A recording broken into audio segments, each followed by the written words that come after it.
በስመ አብ ወወልድ ወመንፈስ ቅዱስ አሐዱ አምላክ አሜን። ድርሳነ ኡራኤል ዘየካቲት። የመላእክት አለቃ ከሆነ ከቅዱስ ኡራኤል ዜና ተአምር አስቀድመን ለዘላለሙ ምስጋና ገንዘቡ የሆነ የፈጣሪያችንን ገናንነቱን፣ ጌትነቱን፣ ድንቅ የሆነ ስራውን ሁሉ መናገር ይገባናል። በመጀመሪያ ቀን እግዚአብሔር ሰማይና ምድርን፣ ነፋስን፣ እሳትን፣ ውሃን ፈጠረ። ከዚህ በኋላ አንድ የሆነ የእግዚአብሔር ልጅ ባሪያው በምሳሌው መላእክትን ፈጠረ። የመላእክት የባህሪያቸው አንድነት ከአምላክ አንድነት ተዋህዷልና ማለት ባለመሞት የተፈጥሯቸውን ጥንት ባህሪ አንድ እንኳን የሚያውቅ የለምና፣ ስለሆነም እግዚአብሔር ካለመኖር ወደ መኖር አምጥቶ ፈጥሯቸዋልና። ሰማይን በክንዱ የሰፈራት እግዚአብሔር የመላእክት ተፈጥሯቸው ከነፋስ ወይም ከእሳት እንደሆነ በባህሪው የሚያውቅ እርሱ ራሱ ብቻ ነውና፣ የመላእክት ተፈጥሮ በሕሊና ሲያስቡት እጹብ ድንቅ ነው። ድንቅነቱም ለሰው ብቻ ሳይሆን ለመላእክትም እንኳን ለራሳቸው አስደናቂ ሆኖባቸው እግዚአብሔር በረቂቅ ባህሪው ተሰወራቸው። ይህንም እጹብ ድንቅ ከማለት በስተቀር ለመናገር የማይቻል ነው። ሰው የመላእክትን ተፈጥሮ ተመራምሮ ለማወቅ የሚቻለው ቢሆን እርሱ ራሱ ፈጽሞ ጥንተ ተፈጥሯቸውን በረቂቅ ነፋስና በሚያቃጥል እሳት መሰላቸው። የመላእክትን ተፈጥሮ አውቃለሁ የሚል ቢኖር ነፍስ ከወዴት እንደተገኘች አስጨናቂ ከሆነ እንግዲያማ ሐሰት ነዋ። የመላእክትስ ባህሪ ከጥንታዊው ባህርየ ጥበቡ የተገኘ ነው። መላእክትን ለምስጋና ከመፍጠሩ በፊት ምስጋናው ያለመጓደል ያለ ነው። እርሱ ከዓለም በፊት ነው የነበረ፣ ከዓለም በኋላ የሚኖር ነው። እንደዚሁም ነፍስ በስጋ ከመዋሃዷ በፊት አስደናቂ በሆነ ሕይወት ውስጥ ነበረች። የነፍስ ባህሪ የተሰወረ ሆኖ ሳለ በግዙፍ ስጋ አድሮ የተገለጠ ቢሆንም የነፍስንና የመላእክትን ባህሪ መርምሮ አውቃለሁ ማለት ለሰው እጅግ አስጨናቂ ነው። ከዚህ በኋላ እግዚአብሔር ከካህሊነቱ የተነሳ ከርዕሰ መላእክት ጋር አስተባበራቸው። የእግዚአብሔር መላእክትም እርስ በርሳቸው በዚህ ነገር ተደናቀፉና ሁኔታውን ያወርዱ ጀመር። ስለሆነም እምነታቸው ተጓደለ፣ ሕሊናቸውም ሳተ፣ ጥፋታቸውንም ፈለጉ። ልባቸው ከእውቀት ብርሃን ተሰውሯልና። የቅዱስ ሚካኤል ሰራዊት ግን ግሩምና አስፈሪ በሆነ በልዑል እግዚአብሔር አደባባይ በየነገዳቸው ጸጥ ብለው ቆመዋል። የቅዱስ ገብርኤልም ሰራዊት በየወገናቸው ሆነው ሁሉን የሚገዛ ያለማቋረጥና ያለ ዝምታ እግዚአብሔርን ያመሰግኑ ነበር። ሌሎችም መላእክት ሱራፌልና ኪሩቤል አንድነቱን ሶስትነቱን ከፍ ከፍ በማድረግ በአንድ ቃል ያመሰግኑት ነበር። እነርሱም ሕያዋን ናቸው። በአርያም ያለ ጌታቸውን በፍጹም ምስጋና ለማመስገን ድካም የለባቸውም እና እንቅልፍ የሌለባቸው ትጉሃን የሆኑ ቅዱስ ኡራኤልና ቅዱስ ሩፋኤልም በየነገዳቸው እግዚአብሔርን ያመሰግናሉ።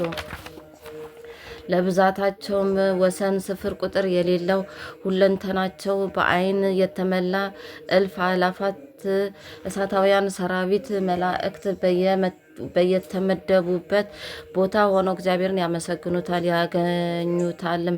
መባረክትን የተጎናጸፉ 99ኙ ነገደ መላእክት እግዚአብሔርን ፈጽመው ያመሰግናሉ። ሰብልያኖስ ግን አምላክ እኔ ነኝ በማለት የእርሱን ተከታዮች መላእክት ሁሉን አሳታቸው። ክርክር በተነሳ ጊዜ መልአኩ ቅዱስ ገብርኤል ፈጣሪያችንን እስክናገኘው ድረስ በያለንበት ጸጥ ብለን እንቁም በማለት አሰምቶ ተናገረ። ማን ፈጠረን? ማን ነው አምላካችን? ፈጣሪያችንስ የሆነው ማን ነው? እንጃ በሚል ሀሳብ ተውጠውና በብዙ መጠያየቅ ተጨንቀው የነበሩትን ነገደ መላእክት ሁሉ የመልአኩ የቅዱስ ገብርኤልን ቃል ሰምተው ጸጥ አሉ። ያን ጊዜ መልአኩ ቅዱስ ገብርኤል ጸጥ በሉ ብሎ በታላቅ ቃል አሰምቶ ባይናገር ኑሮ ጨርሰው መላእክት ሁሉ በካዱና በሳቱ ነበር። ዳግመኛም እርስ በርሳቸው የእውነተኛው ብርሃን እግዚአብሔር ልጅ እና የአብን ሕልውና እንድንናገር ያደረገን ይህ አምላካችን ካልሆነ ማን ፈጠረን በማለት 3 ጊዜ ሕልውናውን አመኑ። ሌሎቹም የሁላችን ጌታ ማን ነው ካሉ በኋላ እንደገና ደግሞ በጨለማ ውስጥ የፈጠረን ማን ነው የሚለውን ቃል ተለዋወጡ። ነቢዩ ዳዊት በትንቢቱ መሰወሪያውን ጨለማ አደባባዩን ጥላ አደረገ ብሎ እንደተናገረ ከዚህም በኋላ እግዚአብሔር በዓለም ላይ ብርሃን ይሁን አለ። በጨለማ መካከል በላይም በታችም እውነተኛ ብርሃን ይሁን ባለ ጊዜ ወዲያው ብርሃን ተገለጠ። ነገር ግን በአለቃቸው ትዕቢት ብዙዎቹ መላእክት ከማዕረጋቸው ወደቁ፣ ተዋረዱ። እርሱ አለቃቸው ለአመፅ መሰረቷ ለቂም ጌታዋ ነውና። ያመኑ የተመረጡ መላእክት ግን አንተ እንደ አንደኛው ፍጡር ነህ ስላሉት እኔስ ፈጣሪ ነኝ እንጂ በማለቱ ከማዕረጉ ወደቀ፣ ተዋረደ። የአምላካችንን መንግስቱንና እውነተኛ ፈጣሪነቱን ክዶ አምላክነቱን ሲሻ ተገኝቷልና። እግዚአብሔርም ሰብልያኖስን እንግዲህ ስም ሰይጣን ተብሎ ይጠራ። ሰይጣን ማለት ከማዕረጉ የወደቀ ከክብሩ የተዋረደ ከክብር ይልቅ ውርደትን የመረጠ ማለት ነውና በራሱ ላይ ትዕቢትና ተንኮል የሰለጠነበት ለሰው ልጆች ሁሉ ትዕቢትን የሚያስተምርና የሚያባልግ ነውና። ኢዮብ ትዕቢት በስጋ ከተወለደ ከሴት ልጅ አልተገኘም። በተንኮሉና በክፋቱ ቅሚያንና ነፍስን ማስገደልን ከልቡ የሚያመነጭ ከአንዱ ከሰይጣን በቀር። ዳግመኛም እግዚአብሔር በአለቃው ፊት የሚኮራና የሚታበየውን አዋርዶታልና ጥሎታልም ብሎ እንደተናገረ። ስለዚህ እግዚአብሔር ዲያብሎስ በክፉ ስራው የተነሳ ከነ ሰራዊቱ በሲኦል በጨለማ ስቃይ እንዲኖር አሰናበተው።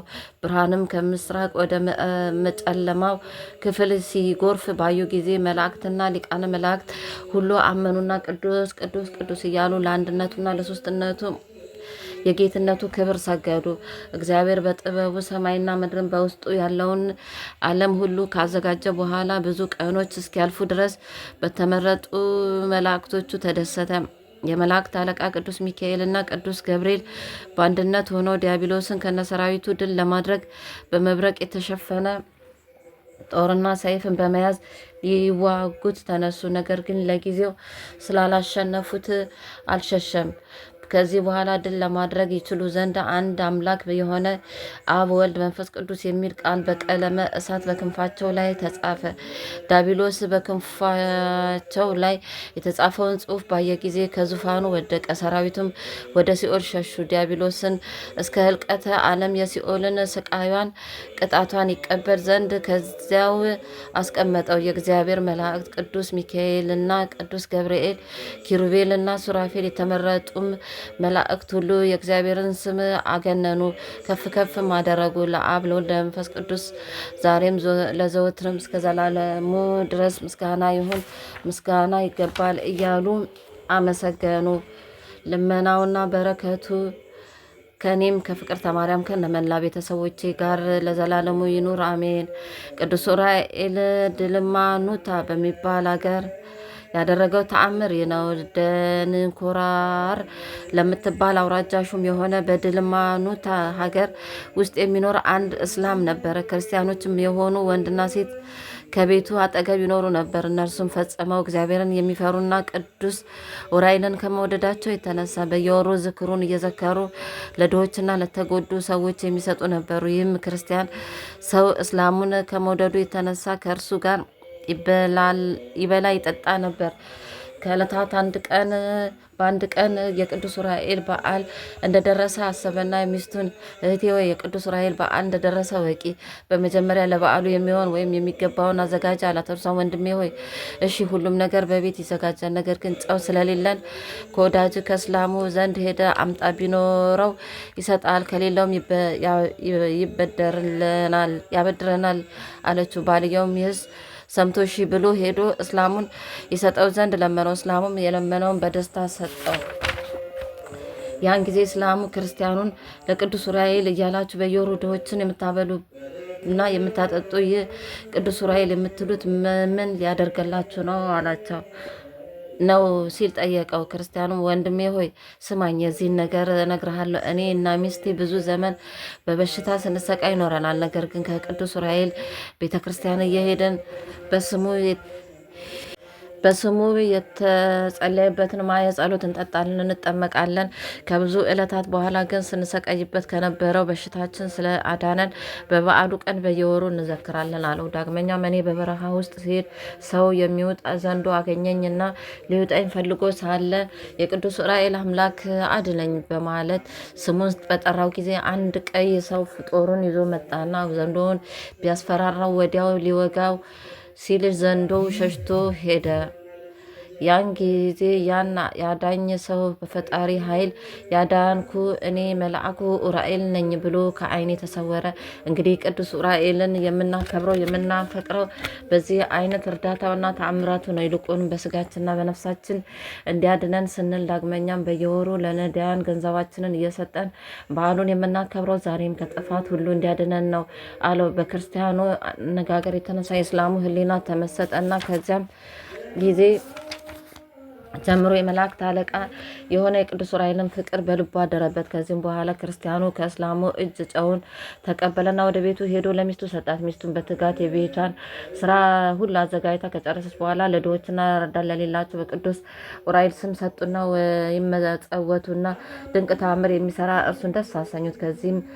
በዚህም አይነት ስራቸው ሳሉ ከዚህ በኋላ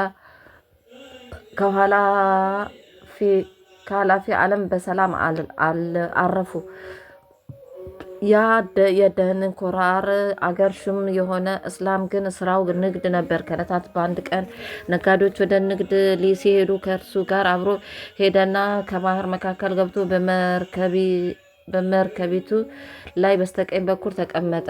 ከምዕራብ በኩል አውሎ ነፋስ ተነስቶ መርከቢቱ ለመስጠም እስክትደርስ ድረስ አነዋወጣት። ያን ጊዜ እንደ ልማዳቸው ከጥፋት አድኖ በሰላም በጤና ወደ ሀገራቸው ይመልሳቸው ዘንድ ለቤተ ክርስቲያን የሚሰጡትን መባ ተሳሉ። እስላሙን በመርከቡ ውስጥ ሆኖ የይቅርታና የምሕረት መልአክ የሆነ ለቅዱስ ዑራኤል ቤተ ክርስቲያን ተሳለ። የእስላሙ ቤት የመላእክት አለቃ ከሆነ ከቅዱስ ዑራኤል ቤተ ክርስቲያን አጠገብ ነውና ከልብ ለለመነው በረዳትነቱ ሰውን የሚያድን መሆኑን አስቀድሞ ተረድቷልና። ያን ጊዜ ማዕበሉ ጸጥ አለና ነጋዴዎች ሁሉ በሰላም ተሻገሩ። ከዚያም ቂሳሪያ ወደሚባል ሀገር ሄዱና ኤፍሬም ቤት ገብተው ሲበሉ ሲጠጡ አደሩ። እርሱ የነጋዴዎች አለቃ ነውና። ከዚህም በኋላ በዚያን ሰሞን ወደ ሩቅ አገር ሄዱና ወደ ሀገራቸው በሰላም ተመለሱ። ያም እስላም በሰላም በጤና ወደ ቤቱ ስለገባ ለቅዱስ ዑራኤል ቤተክርስቲያን የተሳለውን ገንዘብ በብዙ መታመን ወስዶ ለቤተክርስቲያኑ ጠባቂ ወርቅና ብር በ3 ሩብ መዝኖ አጠፌታ አድርጎ ሰጠው። ከጥቂት ቀን በኋላ ያ እስላም አመነና ተጠመቀ። እግዚአብሔርንም አመሰገነው። ቅዱስ ዑራኤልንም አከበረው፣ ወደደው። ቤተክርስቲያኑንም ከሚስቱና ከልጆቹ ጋር ያገለግል ጀመር። እነርሱም ከእርሱ ጋር አምነዋልና። በዚህም ስራው ወይም በአገልግሎቱ ሳለ ከዚህ ከኃላፊው ዓለም አርፎ በቅዱስ ዑራኤል ረዳትነት ደስታ ወዳለበት ወደ ገነት ገባ። የቅዱስ ዑራኤል ጸሎቱ በረከቱ ከወዳጁ ከኔ ከፍቅርተ ማርያም ከነመላ ቤተሰቦቼ ጋር ይሁን ለዘላለሙ አሜን። ተአምር 2 ልመናው በረከቱ ከኔ ከአገልጋዩ ከፍቅርተ ማርያም ከነመላ ቤተሰቦቼ ጋር ይሁንና የመላእክት አለቃ የሆነ የቅዱስ ዑራኤል ተአምር ይህ ነው። እመቤታችንን ከልቡ የሚያገለግልና እግዚአብሔርን የሚወድ ባሮክ የሚባል አንድ ጻድቅ ዲያቆን ነበረ። እርሱም ሁል ጊዜ የኢየሩሳሌምና የሕዝቧን እመቤታችንን የጸላቷን ጥፋት አታሳየኝ እያለ ይጸልይ ነበር። በዚህ ጸሎት ብዙ ጊዜ ከቆየ በኋላ ከዕለታት በአንድ ቀን በእመቤታችን በረፍቷ በዓል ውሃ ሊቀዳና እንጨት ሊሰብር ሩቅ አገር ሄደ። ከወንዙ ደረሰና ውሃውን ቀርቶ ጥቂት አለፍ ብሎ እጅና እግሩ ሲታጠብ ከበለሱ ዛፍ ስር የበለስ ቅጠል ወድቆ አገኘና በበለሱ ቅጠል የእንስራ ውስጥ ያለውን ውሃ ከደነው ወይም ሸፈነው። ከዚህ በኋላ በእንስራው ያለውን ውሃ ይዞ ወደ ሀገሩ ሲመለስ በመንገዱ ላይ የወፍ ድምፅ ሰማና በወፏ ፊት ለፊት ቆመ። ወፏም በቃሏ አፏጨችና ባሮክ ባሮክ የእግዚአብሔርን ምስጋናና የዓለምን ነገስታት ሁሉ ሁኔታ ትመለከት ዘንድ ወደ ሀገር ተመለስ አለችው። በጻፍ አምሳል ተመስላ እመቤታችን ድንግል ማርያም በፀሐይ መውጫ በኩል በግልጥ ታየችው። ያን ጊዜ ባሮክ ሰውነቱ ነፍሷን ወደ ማወቅ ተመለሰችና እንዲህ አለ። ሰለሞን ስለ ሙሽራ ደስታ በምሳሌ እንደተናገረ ልቤ ድምጿን በመስማቱ የበገናና የመሰንቆ ድምፅ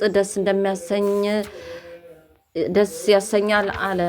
ዳግመኛም ያቺ ወፍ በመላእክቱ ቋንቋ አገልጋዬ ባሮክ ሆይ ትሰማ ዘንድ ወደ እኔ ተመለስ እያለች ጠራችሁ። ያን ጊዜ እርሱም ወፏ ወዳለችበት ቦታ ተመለሰና ወፏ የምትለውን ድምፅ ሰምቶ ድምጿ በጣም ደስ አሰኘኝ አለ። ያን ጊዜ አይኖቹ በእንቅልፍ አሸለቡና ከጎዳናው ጥቂት አለፍ ብሎ እንደ አንበሳና እንደ ነብር በውሃ እንስራው ላይ በእጁ ተንተርሶ ተኛ። ከተኛም በኋላ በመልአኩ በቅዱስ ዑራኤል እጅ መንፈስ ቅዱስ ነጥቆ ወደ ሰማይ አውጣኝ አለ። ከዚያም መልአኩ ቅዱስ ዑራኤል ጠንክር፣ ታገስ ባለኝ ጊዜ ታገስኩ፣ ጠነከርኩም። ሊተረጎም የማይቻል የነገስታትን፣ የመኳንንትን፣ የወንዶችና የሴቶችን፣ የመዘምራን፣ የመምህራንን፣ የመነኮሳትን፣ የወፎችን ነገር ሁሉ አሳየኝ። ንጉስ ከሆነ ከአንበሳው ዘንድ ወስዶ አደረሰኝ። እሱም ከሆዳቸው መራብ የተነሳ ውፍረት የሌላቸው እንስሶችና ላሞችን ሲያርድ ሲያወራርድ አየው። ያን ጊዜ ስፈራ ስንቀጠቀጥ ሁኔታው ይነግረኝ ዘንድ በማይገባኝ ምርመራ መረመርኩት። እግዚአብሔር የፀሐይንና የጨረቃን ነገር እስኪገልጽልኝ ድረስ ትንሽ ቆየኝ አለኝ። ትንሽ ቆይቶ እነሆ ይህ በምድር ሁሉ ላይ የሚነግሰው አንበሳ በዘመኑ ፍትህና እውነትን ጽድቅ መስዋዕትን የለም ሲል ነገረኝ። ዳግመኛም ወስዶ ከትልቁ ገበሬ ዘንድ አደረሰኝ። ከዚያም የጌቶቹ ባሪያ የነገስታቱን ልጆች ሲቆጣና ሴቶችን ወንዶችን ልጆቹንም ሲደበድብና የሴቶችን የወር ግዳጃቸውን በ12 ጋኖች ሞልቶ እንደ ወጥ ሲያጠቅስ አየው። ሁለተኛም ዙፋን አየው፣ ባጠገቡ ግን ያለ አንዲት ሴት ሌላ የለም። ያን ጊዜ ነገስታቱና ታላላቆቹ መኳንንት ወዴት አሉ ብዬ ብጠይቀው ፍትህን በማጓደል ፍቅርን በማጥፋት ተፈርዶባቸው ነው አስቀድሞ ጠፍተዋልና አለኝ። በየደንባቸው ተመድበው በየቦታው ሁሉ የብሉይና የሐዲስ ስርዓት ያደላደሉ የህዝብ ሊቃውንትና መጻሕፍትን የሚያስተምሩ ክቡራን መምህራን አስቀድሞ የነበሩበትን ከፍተኛና ታላቅ መቅደስ አሳየኝ። ያን ጊዜ አስቀድሞ ከዚህ ቦታ የነበሩት መጻሕፍትን የሚተረጉሙ ሊቃውንት ዛሬ ወዴት አሉ ስል ጠየቁት። መማለጃን በመቀበልና የአመፅ ገንዘብ ማለት ጉቦን በመብላት እነሆ አስቀድሞ ወደ ሲኦል ሄደው ጠፍተዋል። ከዚህም በኋላ ወደ መነኮሳት ገዳም ወስዶ አደረሰኝ። ከዚያም ለነፍሳቸው መድኃኒት የማይሆን የማይጠቅማቸውን አስኬማና ቆብ አገኘው። ያን ጊዜ የፈራው እህልን ባለመብላት ጸሎትና ጾምን ብቻ የሚወዱ መነኮሳት ወዴት ሄዱ ስል ጠየቅኩት። እርሱም በቁጣ መንፈስ ዝም በል እንጂ ብሎ እነርሱማ ንጽሕና ገንዘብ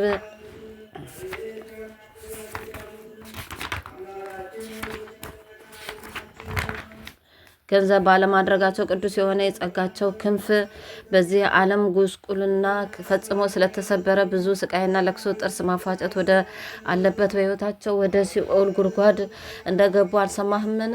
አላስተዋልክምን? ሲል መለሰልኝ። ከዚህ በኋላ የሰው ጠባይ ንጹሕ ጻድቅ መስሎ ሁለንተናው ኃጣ ወይም በደለኛ በመሆኑ አስጨነቀኝ። ይህም በሰውና በመላእክት ዘንድ አስጨናቂ ነገር ነው። ያን ጊዜ መልአኩ ካሳየኝ ነገር የተነሳ አይነ ህሊናዬን በተመስጦ ሸፍኜ እዝነ ልቦናዬን በአንክሮ ከድኜ የእግዚአብሔርን ስራ ሳደንቅ ወዲያው መልአኩ ከዚህ የበለጠ ገና ታያለ ሲል አሳሰበኝ። ከዚህ በኋላ ወደ ሰማይ አውጥቶ ከፀሐይ 7 እጅ የምታበራ ብርህት የሆነች ሀገር አሳየኝ። ዙሪያዋ በእሳት የታጠረ በውስጧ ማንንም ያልገባባት ነች። ያን ጊዜ ከዚህ እጅግ የምታምር ብርሃን ከሆነችው አገር ውስጥ የሚገቡ እነማን ናቸው ብዬ ጠየቅኩት። እርሱም ከወንድ ጋር ግንኙነት የስጋ ግንኙነት የማያውቁ ደናግል፣ ሴቶች፣ ወንዶች፣ ሕፃናት እንዲሁም ንስሐ የገቡ ባልቴቶች ይገቡባታል ሲል መለሰልኝ። ዳግመኛም ስለ ክርስቶስ ፍቅር ሀገራቸውና ዘመዶቻቸውን ትተው ወደ ስደተኛ መጻተኛ ሆነው በሰው ሀገር የሞቱና በሰማዕትነት ደማቸውን ያፈሰሱ ሁሉ ይገቡባታል ስላለኝ ያን ጊዜ ነፍሴ ደስ አላት። እንደገና ደግሞ ጳጳሳትና ኤጲስቆጶሳት የቤተ ክርስቲያን ሹማምንት ካሉበት ወሰደኝ። ስማቸውን በምድር የተከበረ ቢሆንም ወደ ሲኦል ወርደው አየኋቸው። ያን ጊዜ መናገር እስኪሳነኝ ድረስ ይህንን በልቤ አሰብኩና ሰው ባልተፈጠረ በተሻለው ነበር በማለት የሰውን ተፈጥሮ አደነኩ። ከዚህም በኋላ መልአኩ ቅዱስ ዑራኤል ከእንቅልፍ ተነስ አለኝና ወዲያው ከእንቅልፌ በ70 ዓመት ነቃው። ከእንቅልፌ በነቃው ጊዜ ስላየሁት ራእይ ሁኔታ ነፍሴ ወይም ሰውነቴ ተጨነቀችና የቆምኩባት ምድር ጠበበች። ወደ እኔ ወዮልኝ እያልኩኝ ብዙውን ያለቀስኩኝ። ወንድሞቼ ሆይ ዲያቆን የሆንኩ እኔ ባሮክ ይህንን ራእይ አየው። ያን ጊዜ የበለሷን ቅጠል ከልምላሜዋ ሳትጠወልግ ስለ አገኘኋት በብዙ እየተደሰትኩና እግዚአብሔርን ያመሰገንኩ የቅዱስ ዑራኤልን ድንቅ የሆነውን ስራውን ፍቅሩን እያደነኩ ተመልሼ ወደ ሀገሬ በሰላም ገባሁ። ስለዚህም ነገር ይህን ያየው ድንቅ እጹብ የሆነ ተአምር እያደነቀ እስከ ጊዜ ሞቱ ድረስ በንጽህና ኖረ። የቅዱስ ዑራኤል ሀብተ ረድኤቱ አማላጁ ከኔ ከፍቅርተ ማርያም ከነመላ ቤተሰቦቼ ጋር ለዘላለሙ ይኑር አሜን። ሶስተኛ ተአምር ልመናውና በረከቱ ለዘላለሙ ከኔ ከፍቅርተ ማርያም ከነመላ ቤተሰቦቼና ከህዝበ ክርስቲያን ጋር ይሁንና የመላእክት አለቃ የሆነ የቅዱስ ዑራኤል ተአምር በአንዲት ሀገር ውስጥ ልጅ የሌላት ወይም መካን የሆነች አንዲት እስላም ነበረች። እርሷም ልጅ ስለሌላት ሁል ጊዜ የተከዘች ታለቅስ ነበር። ወይኔ በእርጅናዬ ጊዜ የሚረዳኝ ልጅ ስለሌለኝ ለእኔ ወዮታ አለብኝ እያለች በዚህ ምክንያት ለብዙ ጊዜ በማዘንና በመተከዝ ኖረች። ክርስቲያን የሆነ አንድ ሰው በጎረቤቷ ስለነበረ ወደ እርሱ ቤት ሄዳ ስትጫወት ቆይታ በምትመለስበት ጊዜ የክርስቲያኑ ልጆች አየችና አሁንም ወይኔ እንደነዚህ ልጆች የሚረዳኝ ልጅ የሌለኝ በማለት አለቀሰች። ያን ጊዜ ክርስቲያኑ ሰውዬ ልጆቹን አይታ ማልቀሷን ተመልክቶ ሴትዮዋ በዚህ ነገር ምን ያስለቅስሻል? ባጠገብሽ ባለው በቅዱስ ዑራኤል ቤተክርስቲያን ብትማጽኝ የለመንሽውን ይሰጥሻል። ከሰጠሽም በኋላ እንደኛ ክርስቲያን ትሆኛለሽ አላት። እሰጠው ዘንድ ከእኔ ምን ይፈልጋል? ምንስ ላድርግለት አለችው። እርሱም ከአንቺ ምን የሚፈልገው ነገር የለም፣ ነገር ግን የችሎታሽን ያህል ስዕለት ተሳይ፣ ያን ጊዜ ልጅ ይሰጥሻል አላት። በዚህም ምክር ሰውነቷ ስለረካና የቅዱስ ዑራኤልም ፍቅር በልቧ ስላደረ በማግስቱ ዶሮ ሲጮህ ከመኝቷ ተነስታ ከባሏ ጋር ወደ ቅዱስ ዑራኤል ቤተክርስቲያን ሄደች።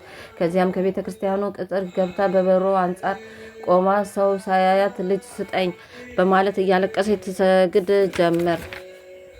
ብዙ ጊዜ እየሰገደች ቆየችና በእውነቱ በተቃጠለ የተመስጦ ልቦና ወይም መንፈስ እነሆ ለቤተ ክርስቲያን ገንዘብ እንድሰጥ ስዕለትን ተሳልኩኝ፣ ልጅም ከሰጠኸኝ በኋላ ስላንተ ፍቅር ክርስቲያን ሆናለሁ አለች። ከዚህም በኋላ ይህችው እስላም ሴት ከአጸዱ ስር ቁጭ እንዳለች እንቅልፍ ያዛት። ያን ጊዜ የመላእክት አለቃ ቅዱስ ዑራኤል በእጁ በትረ መስቀል እንደያዘ መጥቶ ሴትዮዋን አንቺ እስላም ስትሆኝ ከዚህ ምን አመጣሽ አላት። ይህን በተናገራት ጊዜ ከግርማው የተነሳ ደነገጠች፣ ፈራች። ከእንቅልፏም ነቅታ እንደገና ትለምና ታለቅስ ዘንድ ተነሳች። ዳግመኛም በግልጽ በአንድ ቄስ ተመስሎ መጣና ከ8 ቀን በኋላ እድፍሽን አጥበሽ ነጭ ልብስ ለብሰሽ ነይ፣ እኔም የአምላኬን ልጅ እንዲሰጥሽ እለምነዋለሁ። አንቺም ሁል ጊዜ እዚችው ቦታ እየመጣሽ ለምኛ አልቅሽ አላት። እነርሱም ነገሩን ተገንዝበው በንጽህና ቆይተው ነበርና ከ8 ቀን በኋላ በዶሮ ጩኸት ነጭ ልብስ ለብሳ ከባሏ ጋር ተመልሳ መጣች። ከዚያም የመላእክት አለቃ በሆነ በቅዱስ ዑራኤል ቤተክርስቲያን በበሩ አንጻር እንደ ቀድሞ ገብታ ቆመች። ልጅም ይሰጣት ዘንድ እየሰገደች እያለቀሰች ወደ ቅዱስ ዑራኤል የህሊና ልመና ወይም ጸሎት ጀመረች። በዚህ ሁኔታ ሳታወላውል ከባሏ ጋር 3 ቀን በመመላለስ ለመነች፣ አለቀሰች። ከ3 ቀን በኋላ ከባሏ ጋር መታ እንደ ልማዷ ስትለምና ስታለቅስ ቆየች። ልመናዋን ከፈጸመች በኋላ ከአጸዱ ስር ተቀምጣ እንቅልፍ ያዛትና እስከ 1 ሰዓት ድረስ ተኛች። ያን ጊዜ ቅዱስ ዑራኤል ቀድሞ እንደተገለጸላት በእጁ እንደ መስቀል ምልክት ያለበትን የወርቅ ዘንግ ይዞ መጣና አንቺ ሴትዮ አሁንስ ልመናሽ ተሰምቶልሻል፣ አምላካችንንም ፈቅዶልሻል፣ ወንድ ልጅ ትወልጃለሽ። ነገር ግን እንደ ስዕለትሽ ከወለድሽ በኋላ ክርስቲያን እንድትሆኝ አሁን ወደ ቤትሽ ግቢ አላትና በፊቷ ተሰወረ። ወደ ቤቷ ተመልሳ ስትሄድ ይህንን ያየችውን ራእይ ለባሏ ነገረችው። ደስ እያላቸው ወደ ቤታቸው ተመለሱ። ከ9 ወር በኋላ ይህችው እስላም ወንድ ልጅ ስለወለደች ከባሏ ከቤተሰቦቿ ጋር ደስ አላትና በፍጹም ደስታ የቅዱስ ዑራኤልን ታምራት እግዚአብሔርን ስራ አደነቁ። ልጇም 6 ወር ከሆነ በኋላ በቅዱስ ዑራኤል ቤተክርስቲያን ዘንድ ሄዳ የተሳለችውን ስዕለት ለቤተክርስቲያኑ ጠባቂ ሰጠች። እርሷም የፊተኛው እምነቷን ትታ በክርስቲያን ሃይማኖት ታመነችና ተጠመቀች። ልጇንም በአብ ወወልድ ወመንፈስ ቅዱስ ስም አጠመቀችው። ሌላዋ ከእርሷ ጋር ያደገችውም እስላም ቅዱስ ዑራኤል ያደረገውን ይህን ተአምር ባየች ጊዜ አመነችና ተአምር ሰሪ በሆነ በቅዱስ ዑራኤል በክርስቲያን ሕግ ተጠመቀ። ከዚህ በኋላ የቅዱስ ዑራኤልን ቤተ ክርስቲያን ባለ ዘመናቸው ሁሉ በሰላም በደስታ ሲያገለግሉ ኖሩ። የቅዱስ ዑራኤል ጸሎቱና በረከቱ ለዘላለሙ ከኔ ከፍቅርተ ማርያም ከነመላ ቤተሰቦቼ ጋር ለዘላለሙ ይኑር አሜን። በስመ አብ ወወልድ ወመንፈስ ቅዱስ አሐዱ አምላክ አሜን። አራተኛ ተአምር በረከቱና ልመናው ከወዳጁ ከኔ ከፍቅርተ ማርያም ከአስራተ ገብርኤል ክንፈ ገብርኤል ገብረ ምድር ዓመተ ኢየሱስ እንደ ትንሣኤ ከሕዝበ ክርስቲያን ጋር ይሁንና ትዕቢተኞችና ተንኮለኞች የሆኑትን የሴት ልጆች የመላእክት አለቃ ቅዱስ ዑራኤል እንዳጠፋቸው የሚናገር ተአምር ይህ ነው። አጋህና በምትባል ሀገር ሴት የሚባል አንድ ሰው ነበረ። እርሱም ለሰው ፍጥረት የመጀመሪያ የሆነ የአዳም ልጅ ነው። ይህም ሴት ላሜ ወለደና ላሜድ ቃየንን ወለደ። ቃይንም መላሊኤልን ወለደ። መላሊኤልም ያሬድን ወለደና ያሬድም ሄኖክን ወለደ። ሐዋርያው ይሁዳ በመልእክቱ እንደተናገረ ከአዳም ጀምሮ እስከ ሄኖክ 7 ትውልድ ሆነ ማለት ነው። ያን ጊዜ እንደፈለጋቸው የሚሄዱ ስራቸው ቅሚያ እንደሆነ እንደ ቃየል ልጆች የሴት ልጆች እንዲሁ ነበሩ። የእግዚአብሔርን መላእክት የሰው ልጆች ሊወጡና ሊወርዱ ያዩ ወይም ይመለከቱ ጀመር።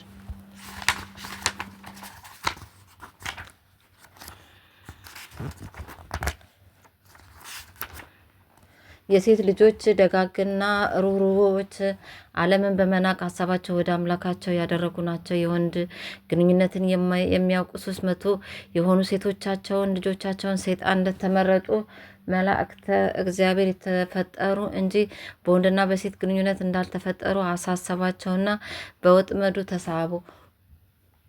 እነዚሁ ሴቶች የፊታቸው ውበት እንደ ፀሐይ ብርሃን የሚያንጸባርቅ ጸጉራቸውንም በመቀስ የሚስተካከሉ የመልካቸውንም ተፈጥሮ በመስተዋት የሚያስተውሉ ነበሩ። ሴቶች ልብሳቸውን በረጅሙ የሚለብሱና የአንገታቸውንም ርዝመት በመላእክት የእጅ መጠን 1 ስንዝር ድመት በተቆጣ ጊዜ እንደሚነፋ ልባቸው አበጠ ወይም ደነደነ። በንጹህ ወይም በሚያበራ ምላጭ ይላጩ ነበር። ከዚያም የሚያድነውንና የሚገድለውን እጽ ወይም ቅጠል ለእነዚያ ሴቶች እግዚአብሔር ገለጠላቸው። ይኸውም ሴቶቹ ከእግዚአብሔር መላእክት ጋር በተጫወቱ ጊዜ ነው። መላእክትም ከሴቶቹ ጋር ቀንና ሌሊት አይለዩም ነበር። እግዚአብሔርንም የተሰወረው ምስጢር ማለት ክፉውን ሆነ ደጉን ለይተው እስኪያውቁ ድረስ ገለጠላቸው። መላእክትም እንደገና እነዚያ ሴቶች ጓደኛ አደረጓቸውና በሽተኛ እና ደካማ የሚያደርግ የሚያስትና የሚያስጨንቅ ነገር ነገራቸው። በፍቅርና በመሳም ሌሊቱን ሁሉ ያለቅሱ ጀመር። የሰማይና የምድር መላእክትም እግዚአብሔርን በአዳም አምሳል ከአራቱ ባህርያት ያልፈጠርከን ስለምን ነው እያሉ ሁል ጊዜ ይለምኑት ነበር። ይህን ድንቅ ነገር ነው እንደ እነርሱ እንደ አዳም ሆነን በተፈጠረና ለከንቱ ወይም ለጥፋት በሆን ነበር አሉት። ሁሉም የሚገዛ እግዚአብሔርም በማይጠቅማችሁ ነገር አትታለሉ፣ ከእግዚአብሔር ጸጋ ወጥታችሁ ግዙፍና ስጋን ወዳችኋልና አላቸው። የሚዳሰስ ስጋ ግን ኃላፊ ጠፊ ሟች ነው። እናንተ በባህሪያችሁ ወይም በተፈጥሯችሁ ንጹሐን ስትሆኑ የሚሞተውን ባህሪ ፈለጋችሁ። እናንተስ በጥፋት ተለያችሁ። ጥፋትንም እነሆ እግዚአብሔር የሰራውን ስራ መንቀፍ ወይም ማቃለል ነው። ከዚህም በኋላ ቀንና ሌሊት ሳይሰለቹ የሚያመሰግኑት መላእክት በስንፍና ሳቱና መላእክት በስንፍና በክንፋቸው መብረር ተሳናቸው። የጧት የሰርክ መስዋዕትም ለማሳረግ አልቻሉም። ከተሰወረውም የጥፋት ወጥመድ ገብተው ለማምለጥ አልተቻላቸውም። ከዚህ በኋላ የእግዚአብሔር መላእክት ከሰፊው ጎዳና መጡና ወደ ተመኙት ቦታ ወደ ለመኑት ጭንቅ ቦታ ወሰዷቸው። የሴቶች የፍቅራቸው ነበልባል መላእክትን ከሰማይ አውርዶ ይጥላል፣ ዝሙትንም ይሰራል። ስለዚህ የራሳቸውን በወርቅና በብር አስጊጠው እኒህ ድንግል ጠላቶቻቸውን ሆኑ። በትከሻቸው ላይም የወረደው የፀጉራቸው ውበት እንደ ነጭ ሐር የተፈተፈተ ሲሆን ንግግራቸው ከማር ወለላ ይልቅ ጣዕም ያለው ነበር። ስለዚህም የእግዚአብሔር መላእክት ሁሉ በእነርሱ ፊት በወደቡ ሳቱ። የእነዚህ የሴቶች መልክም ያማረ የተዋበ ነበር። ዘወትር በመስታወት የፊታቸውን ውበት ይከታተሉ ነበር። ሐዋርያው ይሁዳ መላእክትንስ እንኳን በበደሉ ጊዜ በፍጹም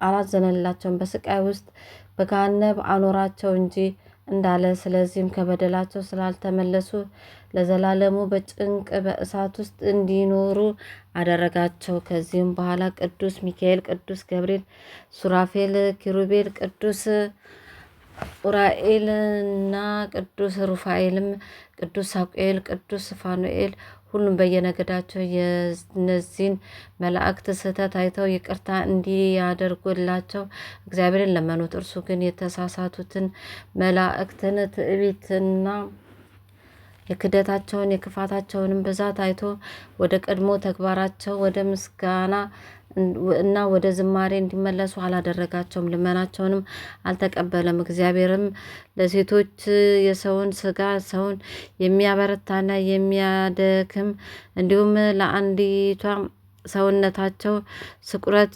የሚያጠነክረውንና የማያጠነክረውን ጥበብ ሁሉ ሰጣቸው። ይህ ትንሹ ስቁረት መውጫና መግቢያ ከሌለው ወደ ትልቁ ገደል ይወርዳሉና ይህ ስቁረት ክፉ ነው፣ መላእክትን ከሰማይ አውርዷልና። ብልሁ ሰለሞን ይህ ጠባብ ስቁረት የአንድ ክንድ ያህል መጠን ነው እንዳለ ጠባብ አይደለም፣ የውስጡ ስፋት የሆድን ስፋት መጠን ያከለ ነው እንጂ። ጉድጓዱም በመሸንገልና በማወናበድ ጣፋጭና መራር ውሃን የምትቀዳበት የዚህ ዓለም ሴት ናት። ብዙ የተመረጡና ትላልቆች ሕፃናትን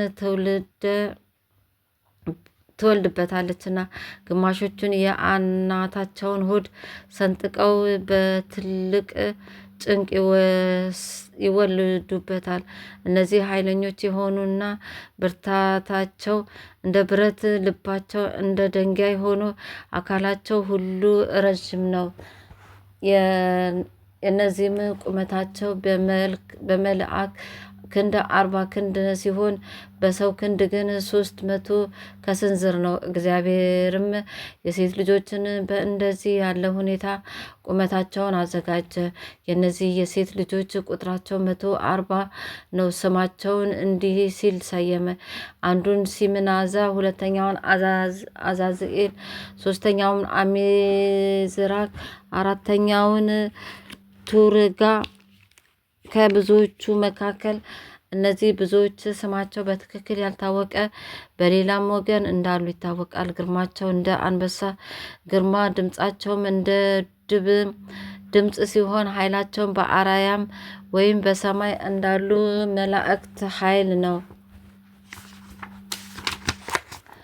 ዓይናቸውም እንደ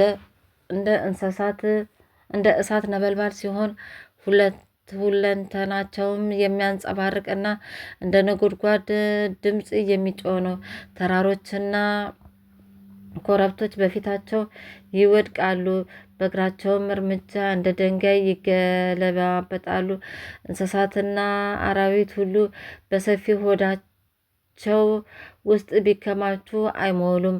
የስጋቸውንም ቆዳ ከድንጋይ የጠነከረ በመሆኑ ስጋን ለመብላት ሴትና ቀን ድካም አይሰማቸውም። ከልጅነታቸው ጀምሮ በዱር ውስጥ ያገኙትን ሁሉ የእንስሳትን ሆነ የአዕዋፍን የአራዊትም ደም መጠጣትና ስጋ መብላት ስለለመዱ ይጣፍጣቸዋል። ምግባቸውንም ሁሉ በፀሐይ ያበስላሉ። የአጋዘንና የጎሽን የሌላውንም ስጋ ሁል ጊዜ በእንደዚህ ያለ አሰራር እያበሰሉ ይመገባሉ። የከንፈራቸውንም ወይም የለምንቦጫቸውን ስፋት በፈረስ የአንድ ጊዜ እርምጃ መጠን ያህል ይሆናል። ስራቸው ሁሉ በእግዚአብሔር ዘንድ የተጠላና የተናቀ የረከሰም ነው። በባህር ውስጥ እንደ ሞተ አሳ እርስ በርሳቸው እንዲተላለቁ አደረጋቸው። ምግባቸውን የሆኑትን የበረሃ አራዊትና እንስሳትን ሁሉ አልቀውባቸዋልና የእናትና አባታቸውን ስጋ ለመብላት በመመኘታቸው እግዚአብሔር እርስ በርሳቸው እንደ ውሻ እንዲነካከሱ አደረጋቸው። የቀሩትን ሰዎች እንደ ዱር አራዊትና እንደ እንስሳት እንዳይበሏቸው እግዚአብሔር አስቀድሞ እርስ በርሳቸው እንዲጣሉ አደረጋቸው። ያን ጊዜ የመላእክት አለቃ የሆነ አንዱን መልአክ ቅዱስ ዑራኤልን እግዚአብሔር ላከውና ስራቸውን በእግዚአብሔር ፊት የተጠላና የክፉ በደለኞችን ሁሉ በተሰጠው ስልጣን ወይም ከፍተኛ በሆነ ኃያልነቱ ደመሰሳቸው፣ አጠፋቸው። በጉድጓድም ውስጥ እንደሚጣል ጉድፍ ወይም ቆሻሻ አደረጋቸው። ስጋቸውንም በነፋስ እንደሚበተን የምድር አቧራ ወይም አመድ በተነው። ስለዚህ እግዚአብሔር ስለ ደመሰሳቸውና የእናት አባታቸውን በቀል ስለመመለሱ በጣም ደስ አለው። በሶስትነቱ እና በአንድነቱ ይህን ላደረገ ለእግዚአብሔር ምስጋና ይገባዋል። ለመንግስቱም ለዘላለሙ መስገድና መገዛት ይገባል። አሜን። አምስተኛ ተአምር ልመናው አማላጅነቱ ለዘላለሙ በእውነት ከወዳጁ ከኔ ከፍቅርተ ማርያም ከነመላ ቤተሰቦቼ ጋር ይሁንና የመላእክት አለቃ ቅዱስ ዑራኤል ያደረገው ተአምር ይህ ነው። በምዕራብ ወይም በአረብ ሀገር የመጣች አንድ ሴት ነበረች። ይችም ሴት ልጅ የሌላት መካን ነበረች። ይህ የወራት ግዳጇ በየጊዜው እያስጨነቃትና እንደ ጎርፍ እየወረደ ሰውነቷን ያደክማት ነበር። በዕለታት በአንደኛው ቀን ወደ ቅዱስ ዑራኤል ቤተ ክርስቲያን ዘንድ ሂዳ በብዙ በማልቀስ ልትጸልይ ከአጸደ ቤተ ክርስቲያኑ ውስጥ ቆመች። ከዚያም ከቤተ ክርስቲያኑ በስተውጭ ስትጸልይና ስታለቅስ ብዙ ጊዜ ቆየች። ይቺ ሴት ከቤተ ክርስቲያኑ ውጭ በሆነ በአጸዱ ውስጥ ቆማ ብዙ ጊዜ መዘግየቷንና ቀሳውስቱና ዲያቆናቱ ባዩ ጊዜ አንቺ ሴትዮ ስራሽ ምንድን ነው? ምንስ ትፈልጊያለሽ? ሲሉ ጠየቋት። እርሷም ልጅ እንደሌላትና ለብዙ ዘመን መካን ሆና ስታዝን ስትተክዝ የኖረች መሆኗን ነገረቻቸው። ያን ጊዜ ወደ ቅዱስ ዑራኤል ስዕለት ተሳይ፣ እርሱም መልካም ልጅ ይሰጥሻል አላት። እርሷም እሺ እንደ ቃላችሁ አደርጋለሁ አለቻቸው። እስከዛሬ ዓመት ድረስ ማጸኔን ልጅ ለመውለድ የከፈተልኝ እንደሆነ እስከ ዕለተ ሞቴ አገለግለዋለሁ በማለት ተማጽና ወደ ሀገሯ ተመለሰች። በመንገድም ስትሄድ የምታውቃት አንዲት ሴት አገኘችና ሰላም አለቻት። ከጥንት ጀምሮ ስለምታውቃት ሁለቱም አፍ ለአፍ ገጥመው ተሳሳሙ። ያን ጊዜ በመንገድ ያገኘቻት ሴትዮ የጸነሰች ስለነበረች በሚሳሳሙበት ጊዜ የጸነሰችው ሴት ምራቅ ባለጸነሰችው ሴት አፍ ገባና ከወንድ ሳትገናኝ በዚሁ ብቻ ጸነሰች። በዚህ ጊዜ የወር ግዳጇ ቆመና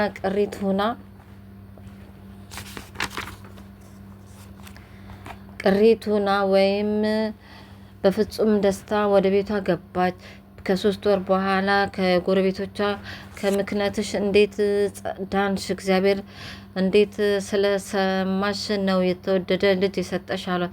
ከ7 ወርም በኋላ ልጅ ወለደችና በክንዷ ታቀፋ እግዚአብሔርን አመሰገነች። ስለ እምነቷም የተወደደ ልጅን አገኘች። ወልዳ 3 ወር ከሆናት በኋላ ወደ ቅዱስ ዑራኤል ቤተ ክርስቲያን ዘንድ ሄደችና የከበሩ ልብሶቿን፣ የወርቅ ጌጣጌጦቿን፣ ሌላም ብዙ መባን ሰጠች። ቀሳውስቱ ዲያቆናቱ አመሰገነቻቸው። እንዲህም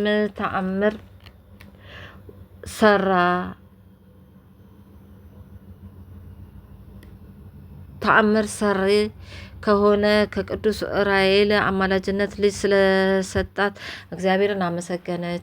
ከዚያም ዕለት ጀምራ እስከ ዕለተ ሞቷ በመልካም አገልግሎት ቤተ ክርስቲያን ስታገለግል ኖረች። የመላእክት አለቃ የሆነ የቅዱስ ዑራኤል ልመናው በረከቱ ለዘላለሙ ከኔ ከፍቅርተ ማርያም ከአስራተ ገብርኤል ከክንፈ ገብርኤል ከገብረ መድኅን ከዓመተ ኢየሱስ ከወልደ ትንሣኤ ከሁሉም ቤተሰቦቼ ጋር ከሕዝበ ክርስቲያን ጋር ለዘላለሙ ይኑር አሜን።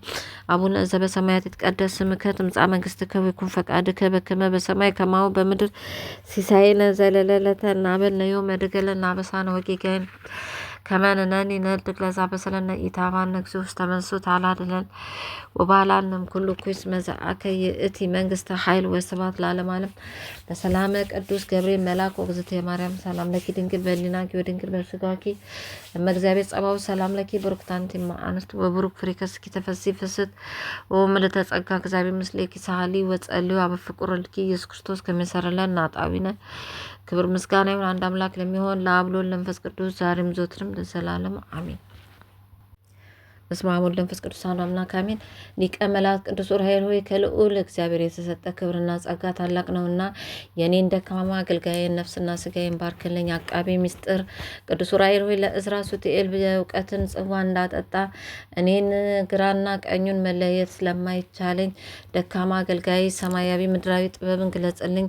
ሊቀ መላእክት ቅዱስ ራጉኤል ሆይ ጌታችን መድኃኒታችን ኢየሱስ ክርስቶስ ለቤዛ ዓለም በመስቀል በተሰቀለ ጊዜ ከጎኑ የፈሰሰውን መለኮታዊ ደም በብርሃን ጽዋ ተቀብለ ምድር ትባረክ ዘንድ በብርሃን መነሳነስ የነሰነስ ታላቅ መልአክ ነህና እኒ ደካማ ባሪያም የምድር ወተቷን ጸጋዋን የሰማይ ገነት ቷን አታሳጣኝ። ሊቀ መላእክት ቅዱስ ዑራኤል የስም ትርጓሜ የአምላክ ብርሃን ማለት ነው። በበደል የጠቆረ ሕይወቴን በብርሃን አብራለኝ። ረዳዬ ቅዱስ ዑራኤል ሆይ እመቤታችን እናታችን ቅድስት ድንግል ማርያም እና በጌታችን በመድኃኒታችን በኢየሱስ ክርስቶስ ዘመነ ስደት ወቅት አብረ የነበርክ ክቡር መልአክ ነህና ስርየተ ኃጢአትን አገኝ ዘንድ ለምንልኝ።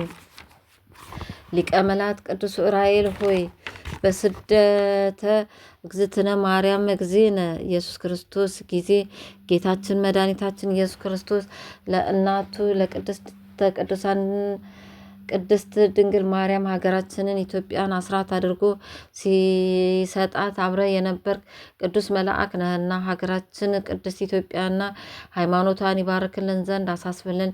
ሊቀ መላእክት ቅዱስ ዑራኤል ሆይ ከአልጋ ቁራኛ ከደዌ ዳኛ አድነኝ። ሊቀ መላእክት ቅዱስ ዑራኤል ሆይ እድል ፈንታዬ ፈጣሪያቸውን ከሚያከብሩና ከሚታዘዙ ደጋግ ፍጥረቶች ጋር አድርግልኝ። ሊቀ መላእክት ቅዱስ ዑራኤል ሆይ በተሰማራሁበት አምረ ተሰማርተ ውጤታማ ታደርገኝ ዘንድ እማጸናለሁ። ሊቀ መላእክት ቅዱስ ዑራኤል ሆይ በክፋት ከተነሳሱብኝ ሰውረኝ። ሊቀ መላእክት ቅዱስ ዑራኤል ሆይ ከመሪር ሐዘን ሰውረኝ።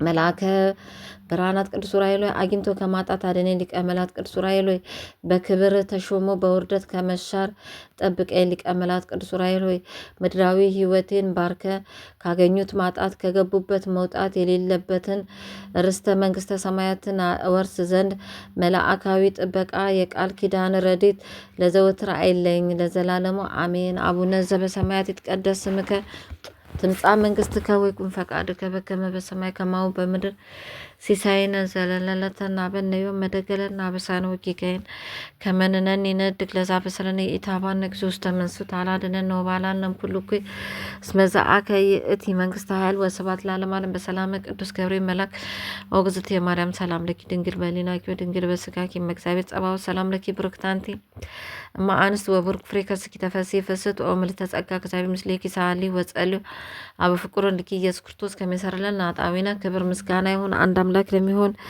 ለአብ ለወልድ ለመንፈስ ቅዱስ ዛሬም ዘወትርም ለዘላለሙ አሜን።